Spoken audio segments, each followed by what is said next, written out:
Well, here we are. It is Friday, the 15th of May, and this, of course, is the weekly video. If you're new here, every Friday we go through the Chinese and Asian art auction market and take a look what's going on out there. If there's anything going on interesting at museums, we talk about that too, as well as Central Asian and European antiques on occasion if they seem to fit. I know a lot of you, a number of you are collectors of Western art, American furniture, English furniture, Italian furniture, French art, French paintings, all of that. We cover them if it seems appropriate. But in general, we focus on Asian Asian art and Central Asian textiles, Persian rugs, and that sort of thing.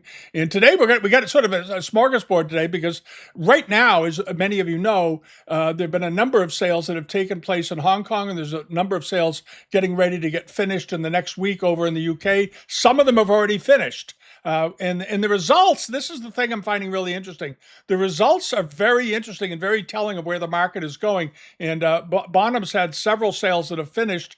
And the thing that I noticed most interestingly, things from established collections and things that have reasonable estimates, reasonable reserves are doing great. And the unreserved sales are doing very, very well.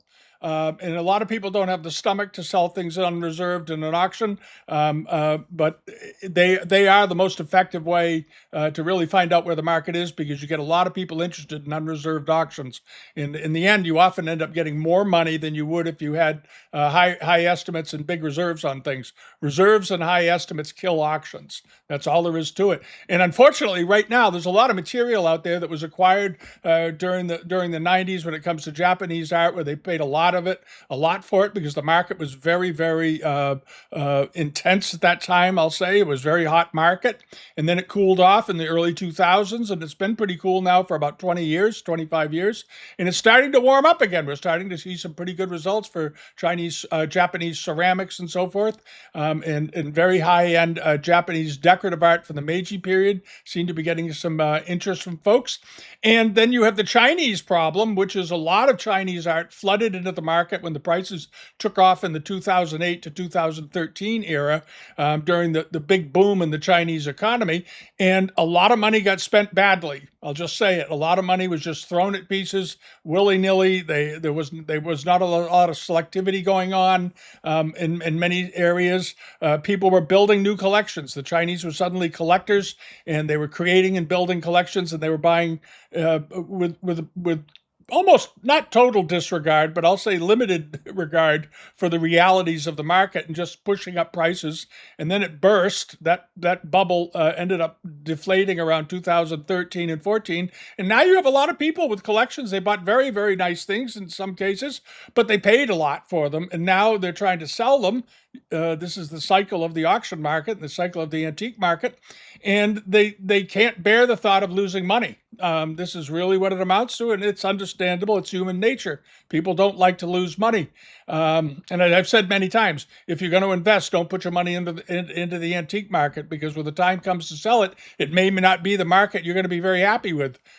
Collect because you love this stuff. But at any rate, what we're seeing now are sales that are coming on. They had a sale that was a single owner sale at Bonhams that was basically unreserved. And I think 99% of the sale sold very well. Not only did it sell, it sold well. It sold above estimates and so forth, and a good, strong result. And then they had a sale, I think, that had there have been some sales, and there was a sale in Hong Kong at was it Bonhams or Christie's, one of them, and only about 60-70% of the sales sold. They had about 30% of it, 35% of it bought in, because the estimates were a little bit heavy.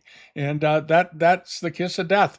The auction houses, of course, are in a difficult position because they want to get things to sell. That's what they do. So they have to negotiate as best they can.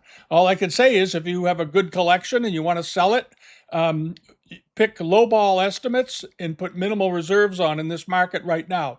You're not going to be able to get people to, you're not going to flush out bidders with just because you put a high number on something. Just isn't happening. We saw it the other day at Doyle's in New York. They had some very good China trade porcelain, but the estimates were a bit heavy. And we previewed it a few weeks earlier, and I thought I sort of said I think the estimates here are pretty strong, and we'll see how they do. Well, they had a lot of buy-ins, because People aren't going to do it anymore. And that's sort of where we are. But anyway, we're going to go through. We're going to take a look at some things that are coming up that we spotted this week that are newly listed on live auctioneers and so forth. Then we're going to go through some actual results and talk about how they did and why they did what they did. All right, the first thing I'm going to talk about is this. This is coming up at Eddie's down in New York. And if you buy Korean ceramics, you might want to look at this. This is a very nice Joseon period brush pot, reticulated, celadon glaze. And it looks perfectly fine. It doesn't look like a fake or a copy. It's got nice glaze to it. It's got the Buddhist swastika on it, of course, and nicely made. It's not huge, and it's got a pomegranate on the back of it, which is kind of cool. Some people say that's a persimmon. I think that's actually a pomegranate, judging by the shape of the top of it. And you have the swastika again on the other side. It's estimated at $700 to $900, which I think is very reasonable. I think it'll go over that, with a $500 opening bid. And the sale is on May 24th. It's in about a little over a week from now, so you should take a look at it. It measures just a hair under 5 inches tall, which is a pretty typical size for Korean brush pots, and something worth thinking about if you like Korean stuff. And then another piece of Korean art that popped up is this. This is a nice portrait of Zhu Ji. And he was a government official, a philosopher, this sort of thing during the Joseon period. It's nicely inscribed. It's got a small repair to it, but it doesn't seem to bother it too much. And this is at Keystone Auctions in York, Pennsylvania on May 24th. And it's estimated at $3,000 to $4,000 with a $250 opening bid. I don't know if there's a reserve on it. The opening bid indicates there might not be. I'm not sure. But these paintings lately have done pretty well. Whether or not it'll get to $3,000 to $4,000, I'm not sure. This might be one of those tests. But we have seen some of them lately that did bring $3,000 to $5,000 in this genre. So we'll see. You never know. But it's a nice painting. You might want to take a shot at it. And as I said, always, and I say it all the time, leave a bid. Just leave a bid. You never know. You never know. All right, now over to this. This is also at Keystone, and it caught my eye because it's a very nicely done blue and white bowl. It's a late Qing example, but it's a big bowl. This thing is 15 inches in diameter, and I looked at it. I was wondering, because the lighting is a little bit hazy around it. I was thinking, is this thing possibly a reproduction of some kind, a really good reproduction? And I checked out the foot rim on it and the edges of it, and I don't think so. This does not appear to be a repro. It just appears to be a late Qing example. It's got a mark on the bottom. You can look it up in Davison and see what it is. It looks like a Ming, some sort of I'm not sure. I have to look it up. You always have to look those things up to be sure. But the foot rim, the glaze, the enamels, all of it looks pretty good as a late Qing bowl. It's only estimated at $400 to $700. That's a reasonable estimate with an $80 starting price. And as I said, it's 6 inches tall and 15 inches wide. It's a nice piece of blue and white. It's worth looking at, I think. And then over to this. This is also at Keystone. These are beautiful. This is a pair of underglazed blue with biscuit incised cartouches around the outside, sort of those archaistic designs.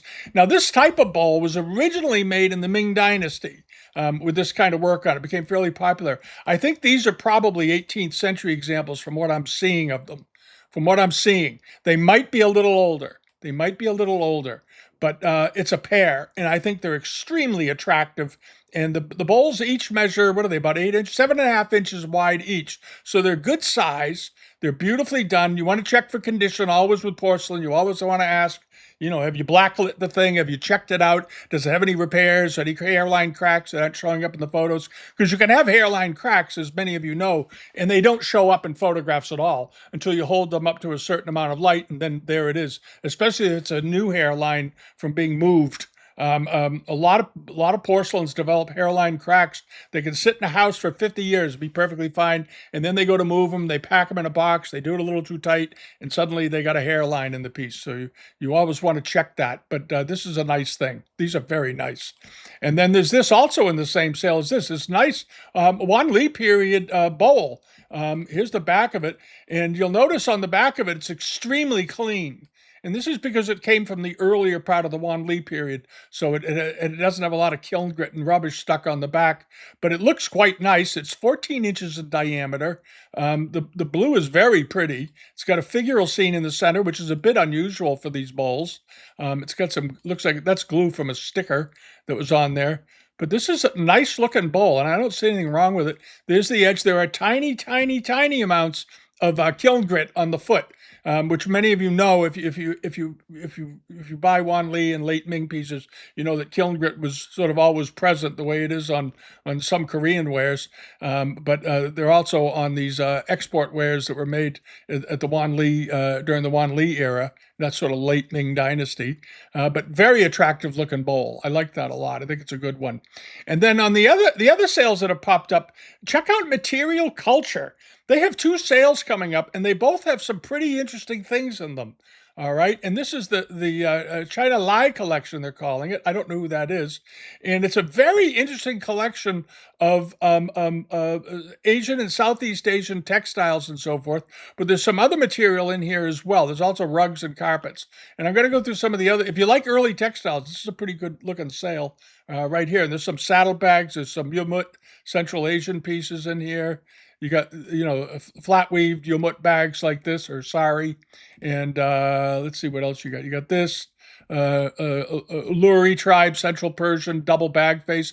And this is kind of nice. I like this because it's got the back attached to it. I like complete saddlebags. This is a complete saddlebag.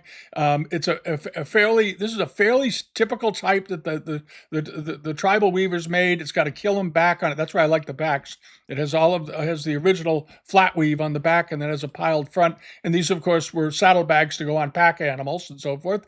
Estimated at $100 to $200, very reasonable, with a $50 opening bid. And then also in this, is this the same? So I want to double check. Yeah, the 19th, if you go down a little further, they have this. They have some Chinese artwork. And this is, I think, a very attractive, almost folk art painting. At first, I thought it might be even Korean.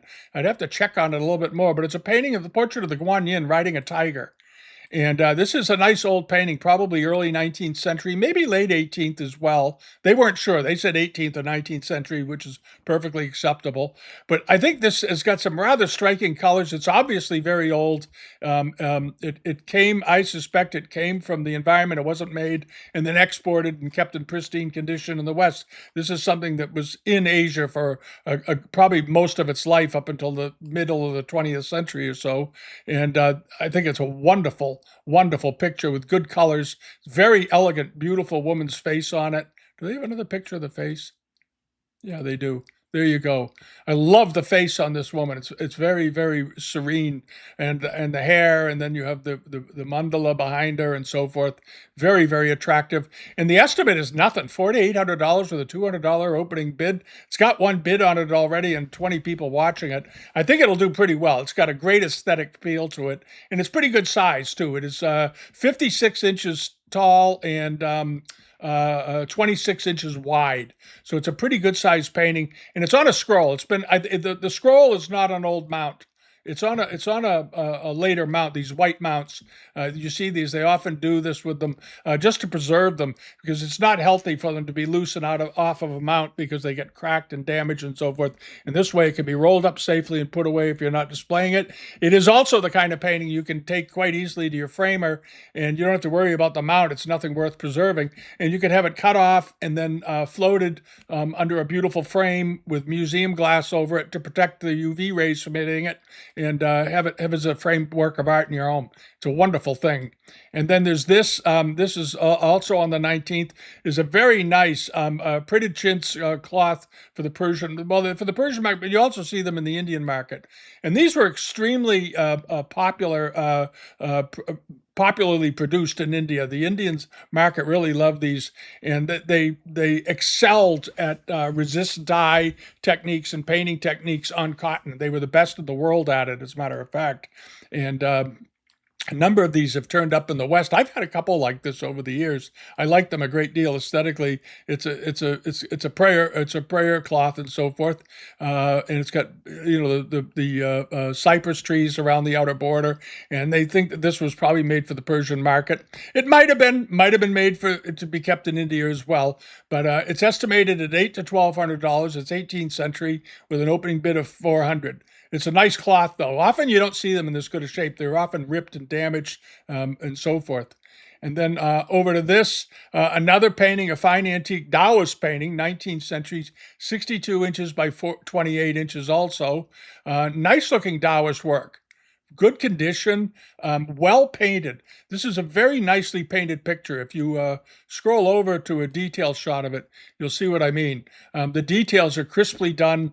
The colors are all very complementary to one another. It's a very classical Taoist type of painting, very attractive. And I think the estimate is extremely reasonable, $800 to $1,600.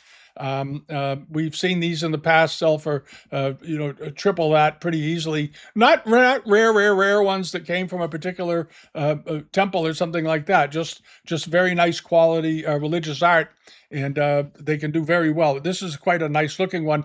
It's got 20 people watching it. It's got one bid on it of $400 right now. But don't be afraid of it. If you like it, go after it. All right, and then this is the Arts of India sale they've got. Indian art is a coming thing. We've noticed that over the last couple of years, there's been actually people advertising to buy India company paintings in particular, and paintings done by Europeans that were in India, the English when they were in India for all those years during the East India Company days. And this is an interesting collection if you like Indian things. And there's some really wonderful pieces in here. Here you have a bunch of what are known as Indian Company paintings.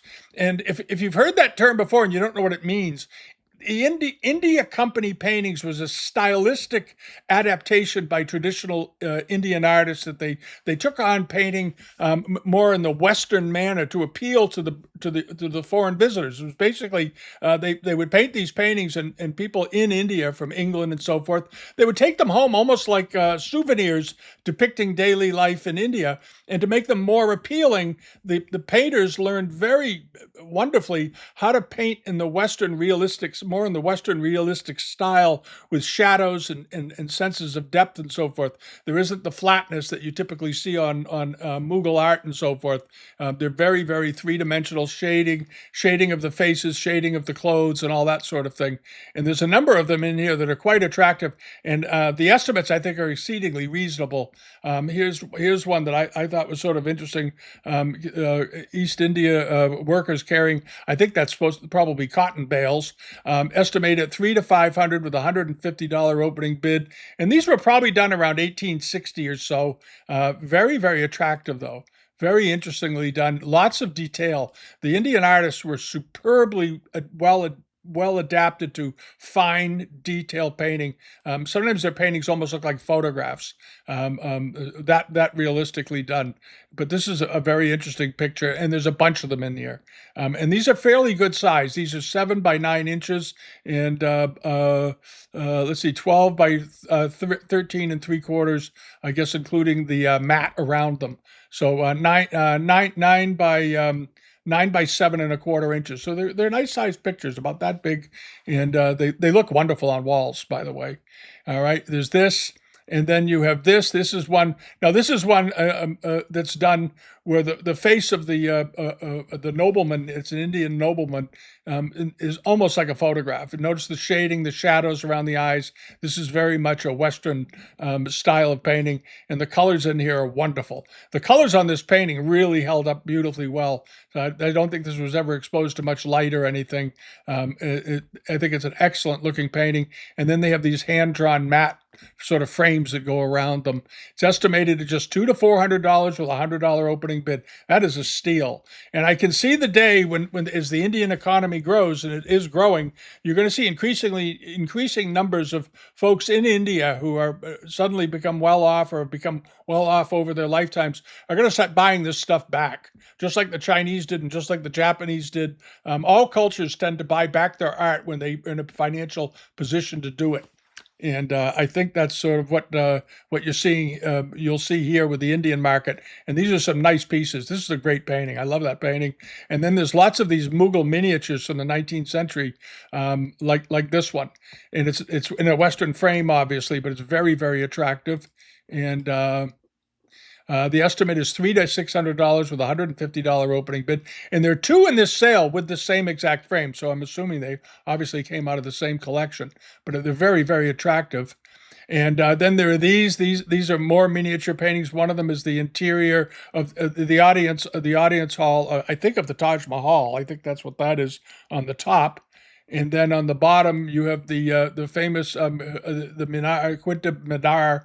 This is painted often. This is a very very popular. They painted these for mostly for tourists in the 19th century, people that were visiting. But the colors and so forth are really beautiful, and it's a very classical scene. And it was made obviously to go into an oval frame. So if you really want to do it up, get a nice oval frame for both of them. I think it would be worth doing. All right. And it's estimated at $300 to $500, $150 opening bid. I suspect it'll do a little better than that. And here's one of the Taj Mahal itself. That's in one of these very beautiful rosewood frames that they made. That is an Indian frame. This was the classic way they were bought and sold in these beautifully carved frames. They had workshops of people making these frames for the artists, and then the artist would figure out how big the hole was and make a picture to go in it. And this is just such a wonderful, fabulous scene in front of the reflecting pool. $300 to $500. It's going to bring more than that, I suspect. This one is how big is this, including the frame? Yeah, it's 9 by 9 inches, so it's pretty good size. And there was one a few months ago, you may remember, at the Aqaba Gallery that was sold, and I think it brought $2,000, $2,500, something like that. It was a little bit bigger than this, but still, it's wonderful. And then there's this. This is splendid. This is a very, very nice tree of life palampore, as they were known.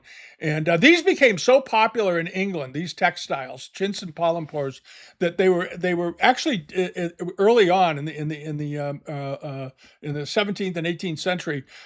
These were actually banned from being imported into England because they became so popular. The textile merchants in England were almost going out of business, and because these became very, very popular with the women of England. They loved these. They were a symbol of elegance, sophistication. There's a whole long history as to how that happened. It started with Charles II when he married Catherine of Braganza, the Portuguese king's daughter, and she came to England with all this exotic material because Portugal was one of the major trading centers in Europe at the time. And they brought in these textiles, and they actually put a ban on these because European English women wanted these as draperies. They wanted them as bed covers, bedspreads, and the local manufacturers were complaining. And eventually the complaints about not being able to get them once they were banned became so big. The British lords, who were getting nagged basically by their families, wives, and friends to allow them to come in, rescinded the restriction, and they were allowed to be imported. Now, you may remember a few months ago when I did the video at the Peabody Essex Museum, they have a very large one of these as well. You may remember it was laying on a table. It was at the Peabody. If you want to see it, it was in the Peabody, and it's in beautiful condition too. Had one, and this is another one, sort of along the same idea. I think the coloring on this is just elegant, and it's very big. This is 8 by 8 feet. This was made as probably as a bedspread cover, a bed cover of some kind, or to be possibly hung as a drape around a large poster bed. I'm not sure, but it's a beautiful fabric. But it's 8 by 8 feet, so if you've got a wall that can take it, you got a project on your hands. But the estimate I think is low. $600 to $1,200 seems very, very low on this. It's only got two people watching it, and I'm one of them. But if you like Indian textiles, that's a spectacular example. It's very large and it's early. It's 18th century. All right. So that's sort of what's going on. Those are all at Material Culture. So check out their site. They've got some interesting things. They get interesting things. You may remember a couple of months ago, they had that fantastic auction with all that Chairman Mao memorabilia. And I thought it was great stuff. The posters, the Revolutionary Wars, the People's Revolution posters and so forth, all very interesting. And the sale did pretty well, I think, because there haven't been any other sales quite like that one. And I think they did a good job with it. And I think that's going to become a major area of collecting at some point. At some point, that's going to become a major area of collecting. I think in another 10 or 15 years, there's going to be a lot of people looking for those posters and all the little porcelains they made and so forth to accommodate that movement. All right, now what else is coming on here? This is the results. We're going to go to results now at Bonhams. This was the Peter and Mary White Coal collection. We previewed it a couple of weeks ago, and I thought it looked like a really nice collection. And the estimates were reasonable. The material was all good. They are known collectors, and we're going to go through the prices because I think they did just fine. I think they had very good results pretty much across the board. A couple of low spots, but I think there's a reason why. And we'll get into them. All right. One of the low spots in the sale, I think, was this.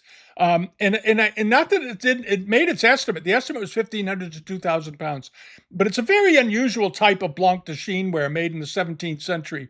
And I just thought because of the rare form, it was special. I still think it's special. But the problem is, if you went to look this blanc de chine piece up, you're not going to find. I don't think you're going to find one in an auction record or a previous sales record anywhere very easily.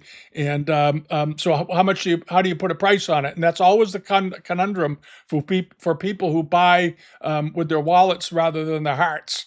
They look at things and they say, well, the other one's only brought this, so that's all I'm going to spend. And if they can't find something, they don't bid on it. People shy away. This piece only had 7 people watching it, and it should have had a lot more than that. The typical blanc de chine figures of the Westerners or incense burners and all that, people can recognize them immediately, and they very quickly end up with 30, 40 people watching them.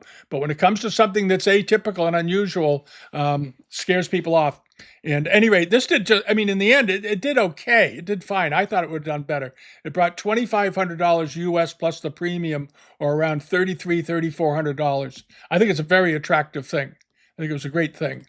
And then there was this. This was also unusual and a bit atypical. It was estimated at 3,000 to 5,000 pounds. It's a fairly rare incense burner on a stand. It's very interesting with 2 figures next to it.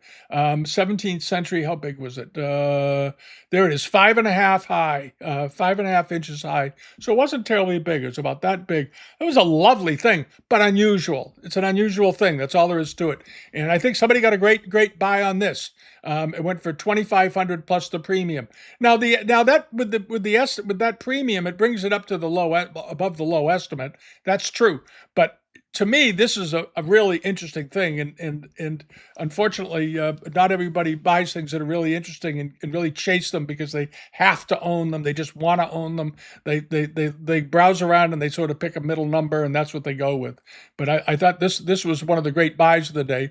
But then they had some things that did very well. There was this bowl we talked about before the sale. It's a Zhaijing market period bowl. It had a $1,500 to $2,000 estimate, and in the end, or 2,000 pound estimate, and in the end, it did quite well. It brought about $5,600 in U.S. currency. It was very, very attractive, nicely done, evenly painting, pleasing style, and so forth. It was just leaves, and there's the bottom of it. It's got the mark on it, of course.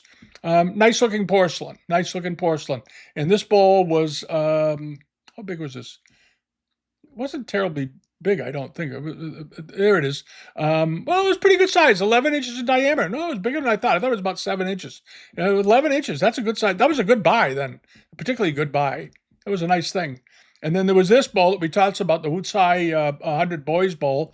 We thought the estimate on this was low, but it was very, very nice. Here you go. And it ended up going for about 10,000, 11,000 US. The hammer price was 2,000 to 3,000 pound estimate, and it sold for 11,341 in U.S. currency, 8,500 in pounds, and so you add 30% onto that roughly for the buyer's premium. So it ended up costing in U.S. dollars around almost $15,000. Almost $15,000. Very, very pretty bowl and unusual. And the 100 Boys pattern has been sort of one of these very popular patterns that they started using in the Ming Dynasty on ceramics and so forth, especially during the Zhaijing and Wanli period. And then there was this, the blue and white tankard in the Shenzhen period. Very nicely done, very strongly decorated. This is one of these late Ming pieces. It's estimated at just 2,000 to 3,000 pounds. In the end, it did very well, and it brought 5,500 pounds or $7,338 US plus premium. So it came in at around let's see, the 3,729, about $9,400 for that tankard, roughly. Good looking porcelain, though, nicely decorated, very nicely shaded, very neatly done. The outlining is excellent on it. It has a lot of the classical elements, the vines around the base, the cloud sort of rolling cloud patterns and so forth. Very attractive. The rocky outcropping, willow trees, and all of it. It's all there. There's the other side of it. This was a nice thing, and it was pretty good size, about 10 inches or 8 inches high, 8 inches. 7 7/8 inches high, 8 inches high. There you go. All right, and then there was this. This is one of these iconic blue and white powder blue ground with underglazed red dishes that were done during the Kangxi period. And there's actually this particular type of porcelain is on the cover of several books. There's one in particular, I think that came out of maybe the British Museum or the David collection some years ago. And this time around, it did fine. It was estimated at 4,000 to 6,000 pounds. It brought 4,000 pounds plus the premium, which would bring it into around $5,300. So it came down right about smack in the center of its estimate, which is about $6,500 in U.S. currency. Nice looking porcelain. Very well-known type. And the underglaze red on this was well done. You'll notice it's very even. It doesn't darken out anywhere from the firing process. And the drawing and the details of the figure here in the middle is very well done. Very neatly done. There's no bleeding of the colors and so forth. And underglaze blue and underglaze red firing can be very tricky. And they managed to pull it off. And then there was the brush pot we talked about before the sale. I thought it was a wonderful brush pot and very interestingly decorated, dates to the Kangxi period. And it's got people in all sorts of outdoor pursuits. There's people over here at a table playing Go, other people talking. Here's a kid over here. Maybe he's got a shoe shine box or something. Not sure what he's got there. Or a food. Oh, he's cooking. He's got his fan, and he's got a little stove here. That's what it is. And there's a food basket. Okay. And it's a very charming scene. It's just a charming brush pot. And it did really well. It was estimated at 3,000 to 5,000 pounds. It ended up going for 38,000 pounds. Or 50,000 US, which with the premium brought it in at about $65,000. Not a big surprise, not much of a surprise. In the back of it, of course, is got a pile of calligraphy. We talked about that. And when things have calligraphy on them, it elevates the piece to a whole new level because it's one of the separate art from painting. Painters and calligraphers are two different species in the porcelain world and so forth. And there's the art of making the porcelain, the art of decorating the porcelain, and then the art of the calligrapher, all on one piece. And that's why this took off. Without the calligraphy, it probably would have brought around 20,000. And then there was the pair of swirl bowls, 18th century. There was later European mounts on it. And we talked about these because these turn up periodically from time to time. This particular pattern is instantly recognizable and has always been popular. Visually, they're just interesting to look at, I guess is what it amounts to. They have those nice garlic necks on them. They're about, what are they, about 11 or 12 inches, I think, somewhere around there. 10 and 7/8 inches, just a hair under 11 inches. And they did fine. They were only estimated 8,000 to 12,000, which seemed kind of low because it seems to me, I remember, and I think I mentioned in the video, that we've seen single bottles bring that much. And the pair of these together did very well. They brought 22,000 in U.S. currency plus the premium, so around $28,000 for the pair. So that was a very good result for these. That was an excellent result. And this, again, modest estimates. As I recall, this sale had no reserve. This was an unreserved sale.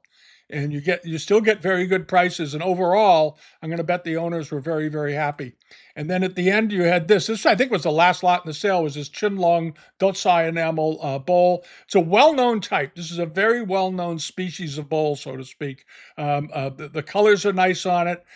Very meticulously decorated. There's a lot of work that goes into this. When you take a look at these circular areas, these roundel areas of these bushes, with all the lines and all the work that went into to add them onto every one of them. There's the rain mark on the bottom, and there's a group shot.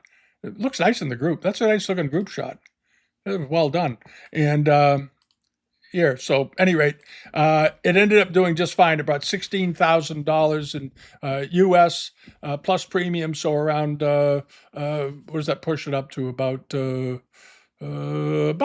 20,000. I think when we previewed it, I don't remember exactly, but I think we said somewhere in the 15,000 or so dollar range plus premium, because that's sort of what they bring. You can look these up pretty readily. You can throw these into Google Lens and find a bunch of them. There were Chinlong, and some were Chai-Ching, and some were Daoguan. All right, and then over to this, the Korean Celadon that we liked a lot. I thought the estimate was very low for that. And the deal with these is the cup and stand, did they start out life together, or was the original stand got lost or damaged, or the original bowl got lost or damaged, and then they had to go around and find one that fit into it? Because you see a lot of married pieces. That's what they call them in the business. It's a married pieces. They brought two together that was close enough that they would work. And I would say, by judging by the price they brought, these were probably not married. They didn't look it to me when I previewed it, but I thought the estimate was very low for a cup and stand if it's original. They were only estimated at 3,000 to 5,000 pounds, and in the end they ended up going for 15,000 pounds or 20,000 US plus premium, so around $26,000, which is a good result for Korean wares these days. Because they've been sort of it's funny, they've been sort of on the skids for about the same length of time that the Japanese stuff has been on the skids, and it's well worth collecting. It's a great collecting area, and right now the prices I think are extremely reasonable. And this is a 12th century example, nicely done, white inlay, black inlay, and all that. And then other things that were in the sale. Now, this was on the May 14th sale. This very nice grouping of 6 miniature China trade paintings. These are all 19th century paintings. And you may remember that one on the lower left here is very similar to a series of them that went through Eldred's last year. I think there were 4 of them in that lot. Here's another one. Here's one that's been fitted into a larger Asian frame. You have a couple of ovals, and then 2 other square ones in these small, very classic Chinese frames that they did from sort of Rococo, almost European looking, but they were actually Chinese. This was a nice lot. These were nice paintings. There were a number of nice paintings in this sale. And this ended up going for 53 plus premium, or $6,700, roughly $6,600, which seemed about right. That looked to be about the right price, I think, in general, of what they've been bringing. But then they had some real good surprises too. They had this. This is one of the real gems of soapstone carving. You often think of the really fine carvings all being done in jade. This was done in soapstone, which, as you know, is a very, very soft stone. But it's a very rare one of Jabala, and it is 17th century Tibetan. Trying to get the height out of it here. 5.5 inches high. It wasn't a very big piece. It was estimated at 30,000 pounds. It doubled its high estimate, plus the premium. So in U.S. currency, this came in at about $94,000. This little 5-inch soapstone carving. You don't see that very often, but it was beautifully done. Great detail, nice facial features, and so forth. The surface of the stone looked good. Loads and loads and loads and loads of detail on it, and did very, very well. So again, unusual and interesting. Now, this did well because this particular figure rarely appears in sculptural art. So it's going to do well. And then you have the robes. This was a wonderful Jifu robe, estimated at 30 to 50,000 pounds. It ended up going for 40,000 pounds plus premium, or around 53,000 pounds. That was about 68,000 US, but very, very fine. It's an imperial apricot ground robe, superb details all the way down it. Very, very fine. Oh, I wish they had more pictures. I'd love to zoom in.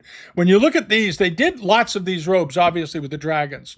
But when you zoom in on one of these, one of these more considered to be imperial robes, the details just go to a whole new level.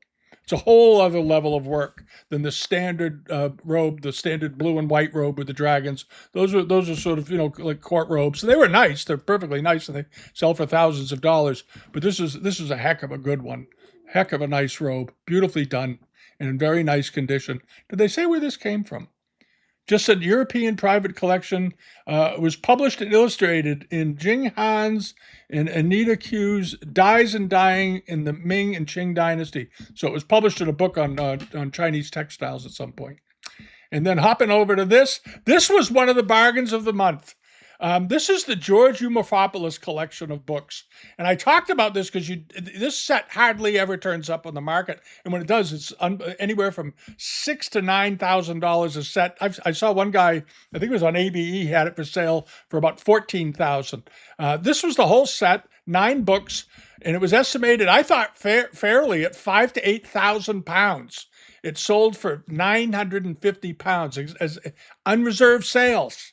Leave a bid. Somebody got a great set of books. The illustrations in this book are exceptional, and this is one of the really early significant European collections. And most of it's in institutions now, but wonderfully done. And this was always done more or less at the expense of the owner. The owners used to have these great collections, and then they would do a limited run of maybe 500 or 1,000 books to build a set, maybe just one book.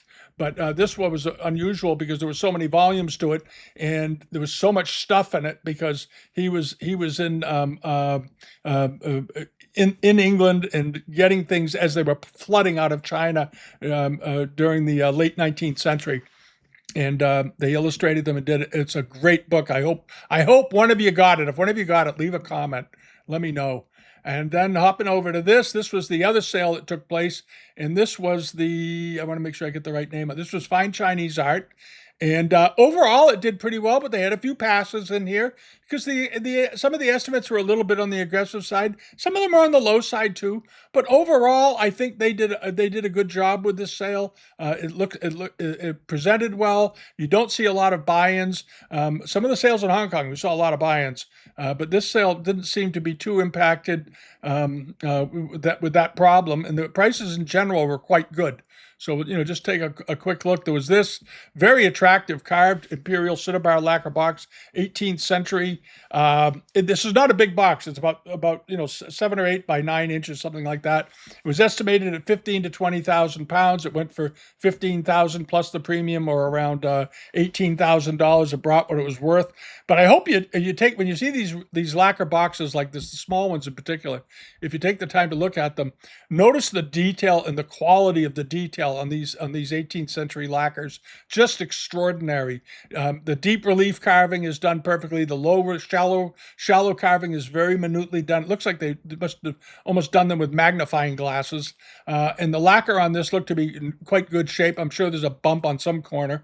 I don't really see any though. Oh, a little bit here, a little bit there, but nothing significant, nothing to fret about. But beautifully done, and the proportions on this were excellent all the way around. And I love this detail of this overhanging row of ruyi heads going around the outside. I think maybe one of the ruyi heads is missing from right there. Looked like he might have gotten knocked off. A good restore could fix that, though. Any rate, it went for so it ended up going for about 26,000 US. And then there was this. Now, this was just to remind everybody, don't forget that when a sale is over and if something doesn't sell, you can often get very, very good buys post-auction, all right? And I already heard from one fellow who was interested in a few lots that went on sale, sold last week, and I told him to go for it. But this is a classic case. This is a nice, well-known type of late Yuan, early Ming Dynasty bronze Hu form vases, and this is a very well-known type. And you typically see them around, and they run anywhere from 9 to maybe 12 inches in height. And they bring $600 to $800, $1,000.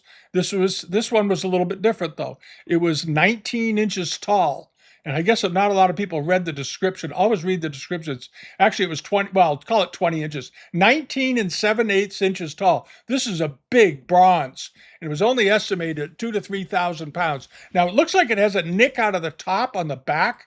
If you pull it in really closely, we're going to find out about that. Or is that just a piece of tape or something on here? There's a little white spot there, and I can't tell whether it's when they were cropping and editing it, some of the cropping of the background wiped out and creeped into the image a little bit. If there's a reflection, sometimes when they use Photoshop and things to remove backgrounds, if there's an area, if the background is more or less white, but there's an area of white that appears white due to light reflection, sometimes the pixels will get grabbed as well. But this has a very nice surface. It looks undisturbed. It's got its original rings still on it. They're not broken and missing. The base looks good. Doesn't look like it's been dropped. And it BI'd. It didn't sell. The starting price was 2,000 pounds. You might want to reach out to them if you like these bronzes, especially very, very, very big ones, and say, would you take 1,500 for it or 1,200? Don't insult them and say, would you take 400? You can insult them a little bit and maybe say, take 1,000 pounds for it. See what they say. You never know. If they're trying to clean up an estate, sometimes you get a great deal, especially with estate collections, because the law firms are administering the collection. If they feel that the rest of the sale did well and they're generally satisfied with it, they don't want to get the piece back because now it's more work to get rid of it. Legal time, estate time, family. Somebody's got to spend time with it, and they'll just say, "Yeah, just sell it. It's okay, fine." Overall, we raised all the money we thought we would have out of the estate, maybe more. And so shed it and get rid of it. But anyway, I think this was a very good bronze. I thought it would have sold because of its size. And it may be not enough people bother to read sizes. Always read the size. Sometimes you're shocked because so few of these are very, very, very big. It's extremely unusual to find one this size. I'll just say it, and they didn't seem to go in that. It's heavily cast, flattened, pear-shaped, rising, but they don't mention how unusually large it is, which kind of surprised me.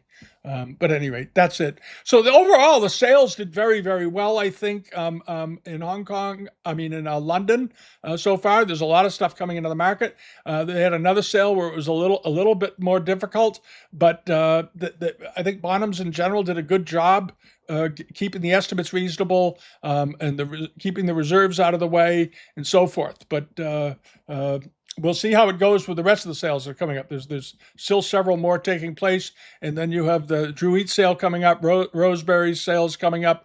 Woolley and Wallace has a very nice sale coming up. We did a video on that on the other day. They've got a nice catalog. There's some good things in there. It's a very nice looking auction. And I like the way they did it too. They broke it up. They had sort of the premium lots, the first 100 or so in the sale. And then they had the more sort of everyman lots coming up. And those are the kind of sales I like. And they always call. Any rate, thanks for watching. Have a great weekend, and we'll see you next week. All right, subscribe here if you haven't already. Join us over on Patreon. All right, bye-bye.